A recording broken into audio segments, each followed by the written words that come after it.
अपने दोस्त के घर से देर रात तक पार्टी करने के बाद रश्मि और आनंदी अपने घर की ओर लौट रही थीं।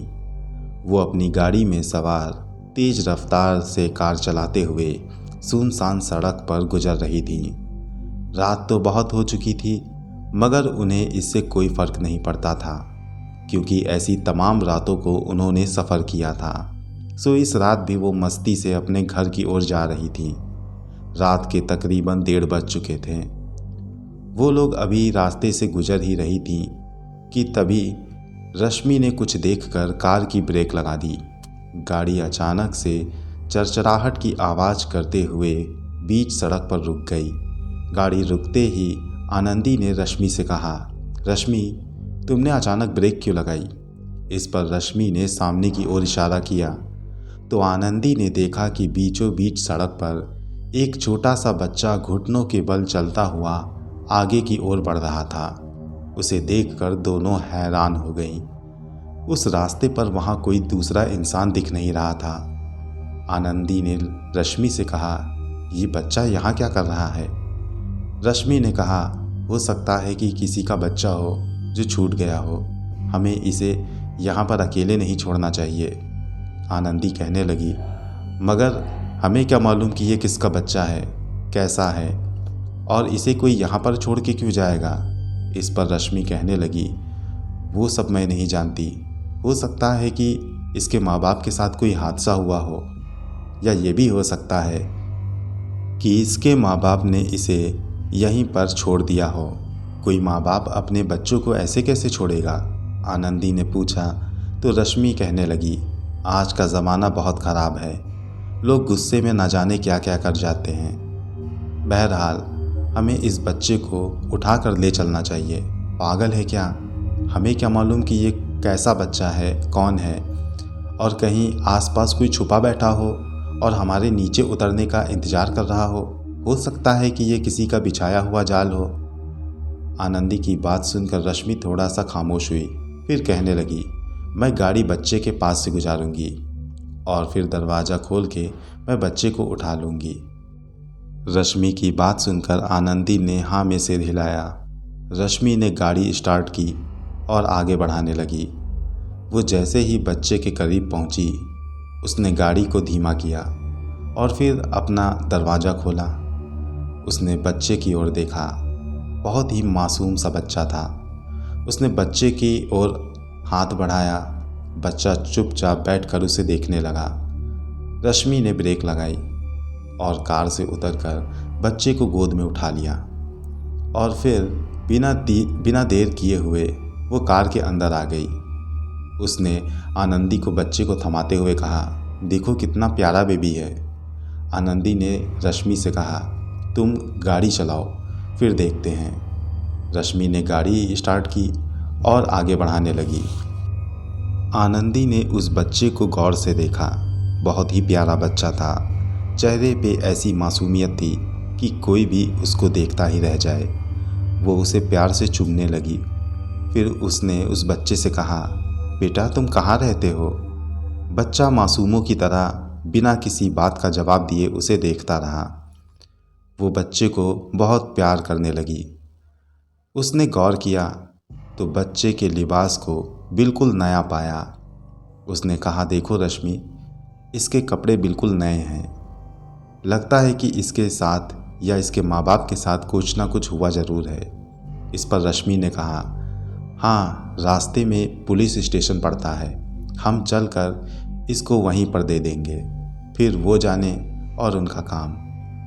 यही सब करते हुए वो लोग बच्चे को खिलाते हुए अपना सफ़र कर रही थी। तभी आनंदी ने बच्चे को खिलाते हुए कहा, बेटा तुम कुछ खाओगे? बच्चा चुपचाप उन्हें देखता रहा। आनंदी ने अपनी कार की डिग्गी से एक बिस्किट का पैकेट निकाला और उसके हाथों में थमा दिया। बिस्किट का पैकेट फाड़कर वो बच्चा उस बिस्किट को इस तरह से खाने लगा जैसे कि मानो वो कई दिन का भूखा हो। वो एक बिस्किट को एक बार में अपने मुंह में रखकर इस तरह से खा जाता जैसे कि वो बिस्किट उसके मुंह के आकार के आगे कुछ भी ना हो। आनंदी हैरत से उसे देखती रही। फिर वो रश्मि से कहने लगी, बच्चा बहुत भूखा था। हाँ, मुझे भी लगता है। थोड़ी ही देर में उस बच्चे ने सारा का सारा पैकेट खाली कर दिया और फिर पैकेट को वहीं फेंक कर आनंदी की गोद में खेलने लगा। वो कभी आनंदी के बालों को पकड़कर खींचता तो कभी उसके गालों को। कभी कभी वो ऐसी हंसी हंसता कि यूँ मालूम देता कि वो कोई बच्चा नहीं बल्कि कोई सयाना हो। आनंदी ने उसे गोद में खिलाते हुए गौर किया तो पाया उसके हाथों के नाखून आम बच्चों से ज़्यादा बड़े थे और काफ़ी अजीब भी। नाखून काले पड़े हुए थे। उसने रश्मि से कहा, ये देखो रश्मि, इसके नाखून किस तरह से हैं? लगता है इसके माँ बाप ने इसके नाखून नहीं काटे। रश्मि ने कहा, हाँ, हो सकता है इसके माँ बाप इसकी कद्र ना करते हों, इसी वजह से इसके नाखूनों पे ध्यान न दिया हो। ये कहकर वो चुपचाप अपनी गाड़ी चलाने लगी। आनंदी उस बच्चे को लगातार खिलाती रही। कुछ देर के बाद आनंदी को थकान सी महसूस हुई। उसने बच्चे को पिछली सीट पर बिठा दिया। बच्चा चुपचाप उस पिछली सीट पर बैठ गया और इधर उधर नज़रें घुमाकर गाड़ी को देखने लगा। फिर वो खिड़की की तरफ मुंह करके बैठ गया। बाहर के जंगलों को निहारने लगा। आनंदी रश्मि से कहने लगी, क्यों ना इसे हम अपने घर ले चलें? कितना प्यारा बच्चा है ये। इस पर रश्मि ने कहा, नहीं, हम ऐसा नहीं कर सकते। न जाने किसका बच्चा हो ये। घर ले जाकर हम मुसीबत में भी पड़ सकते हैं। उसने अभी ये अल्फाज दोहराए ही थे कि तभी अचानक से बच्चे की रोने की आवाज़ आई। बच्चा ज़ोर ज़ोर से रोने लगा। रोने की आवाज़ ने उन दोनों को परेशान कर दिया था। छोटा सा बच्चा अपनी हद से ज़्यादा आवाज़ में रो रहा था। आनंदी ने उसे दोबारा गोद में ले लिया और उसे चुप कराने की कोशिश करने लगी। कुछ देर के बाद वो चुप हो गया और फिर आनंदी के साथ खेलने लगा। उसे खिलाते हुए आनंदी जब भी कोई बात उससे कहती तो वो चुपचाप आनंदी को देखता रहता और फिर धीरे से मुस्कुरा देता। आनंदी को ये बात थोड़ी सी अजीब लगी। उसने गौर किया कि जब जब वो कुछ कहती थी तब तब वो बच्चा उसे इस तरह से देखता था जैसे कि मानो वो कोई बच्चा ना हो बल्कि 25 से 30 साल का कोई समझदार इंसान हो। आनंदी को ये सब बहुत अजीब लगा, मगर उसने इन सब बातों को नज़रअंदाज किया। मगर एक बार तो उसने बच्चे को गोद में लेकर कहा, तुम मेरे साथ चलो, हम तुम साथ में रहेंगे और साथ में ही खेलेंगे। उसकी ये बात सुनते ही बच्चे ने एक अजीब सी मुस्कुराहट अपने चेहरे पर नमूदार की और अपने हाथों को उसके गालों पर फेरने लगा। वो अपने हाथों को उसके गालों पर फेरते हुए इस तरह से उसे देख रहा था कि मानो वो उसे खा जाने को तैयार हो। धीरे धीरे आनंदी ने महसूस किया कि उसके हाथ सख्त होते जा रहे हैं। फिर उसने अचानक ही आनंदी के गाल को बड़ी तेज़ी से पकड़ लिया और एक झटके में उसके गाल के एक तरफ का मांस उधेड़ लिया। आनंदी जोर से चिल्लाई। उसने बच्चे को यूं ही छोड़ दिया। आनंदी को चिल्लाता देखकर रश्मि ने कार की ब्रेक लगाई। वो पूछने लगी कि क्या हुआ। आनंदी ने दिखाया कि उस बच्चे ने उसके गाल को किस तरह से नोचा है। रश्मि ये देखकर हैरान हो गई कि आनंदी की दाहिनी तरफ के गाल के मांस का थोड़ा सा टुकड़ा अब उसके गाल से हटकर बच्चे के हाथों में था। आनंदी के इस तरह से बहते हुए खून को देखकर रश्मि ने तुरंत फर्स्ट एड बॉक्स निकाला और उसने कॉटन उसके गाल पर लगा दिया।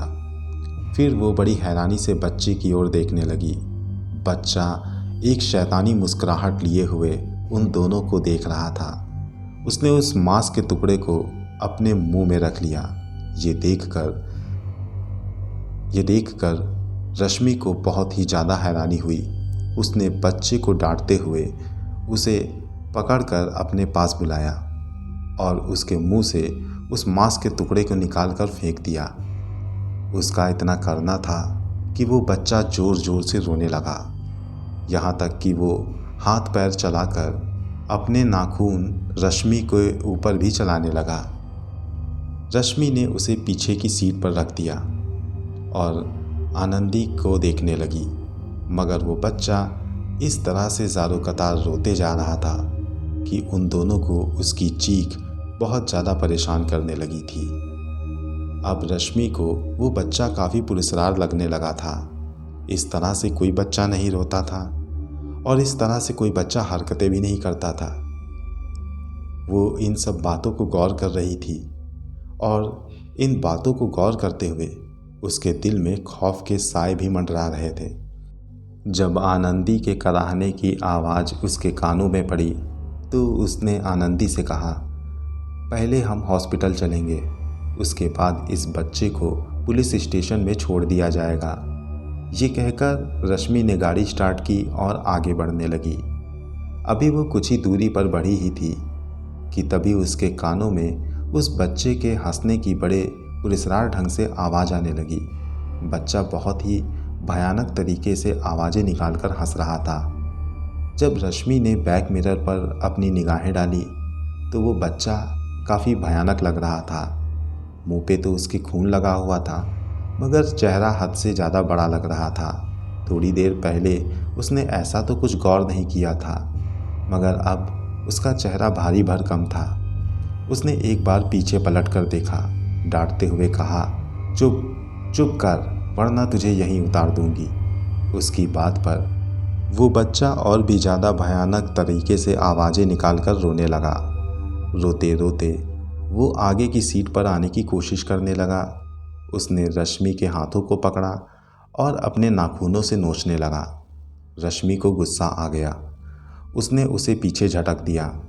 वो धड़ से पीछे गिर गया और इस बार तो उसने हद ही कर दी। इस बार वो गुस्से से इस तरह से चीखा जैसे कि कोई आसेब या कोई भयंकर जिन चीख रहा हो। उसकी चीख पूरी गाड़ी में गूंज गई। ऐसा लग रहा था जैसे कि दोनों की कानों के पर्दे फटने को हों। उसकी ऐसी चीख सुनकर रश्मि ने कार की ब्रेक लगाई। उसे यकीन हो गया था कि ये कोई आम बच्चा नहीं है, ज़रूर इस पर किसी जिन या भूत का साया है। वो तुरंत गाड़ी से उतरी। हिम्मत करके उसने बच्चे को नीचे उतारा और रोड के किनारे डालकर वापस गाड़ी में बैठ गई। बच्चा गुस्से से उसे घूर रहा था। वो गुस्से के मारे तेज तेज सांसें ले रहा था। रश्मि ने उसकी ये हालत देखी तो गाड़ी तेज भगाने लगी।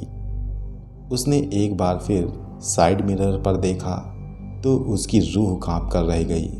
वो बच्चा अपने नन्हे नन्हे कदमों को इतनी तेजी से भगाते हुए उसके पीछे आ रहा था कि मानो बड़े से बड़ा धावक भी उसके आगे कुछ ना हो। ये देखकर उसे अब यकीन हो चला था कि यह बच्चा मामूली नहीं बल्कि कोई जिन या भूत प्रेत है। वो जितनी स्पीड में हो सकती थी उतनी स्पीड में गाड़ी चला रही थी और वो बच्चा भी गाड़ी के पीछे पीछे आ रहा था। अभी गाड़ी स्पीड में चल ही रही थी कि तभी रश्मि की गाड़ी डगमगा सी गई, क्योंकि उसके सामने एक अजीब सा वजूद आकर खड़ा हो गया था। ये कोई औरत थी जो अचानक से उसके कार के सामने आई थी, जिसे बचाने के चक्कर में गाड़ी दाहिने से बाएं करनी पड़ी और इस चक्कर में गाड़ी सड़क से नीचे उतरते उतरते बची। उसने ब्रेक लगाकर गाड़ी को कंट्रोल किया। पलट कर देखा तो वो औरत वहीं पर खड़ी उन दोनों को देख रही थी। रश्मि वहाँ पर रुकना नहीं चाहती थी। आनंदी का दर्द के मारे बुरा हाल था। रश्मि ने फिर से गाड़ी स्टार्ट की और आगे बढ़ने लगी। वो फिर अभी आगे बढ़ी थी कि अचानक उसके सामने फिर वही औरत दिखाई पड़ी। रश्मि इस बार बिना परवाह किए हुए उस औरत के ऊपर गाड़ी चढ़ाने को तैयार थी। वो फुल स्पीड में गाड़ी चलाते हुए आगे बढ़ रही थी।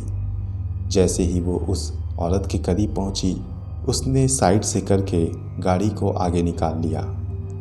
वो अभी आगे बढ़ ही रही थी कि तभी एक तेज धमाका हुआ, जिसके साथ उसकी गाड़ी डगमगाने लगी।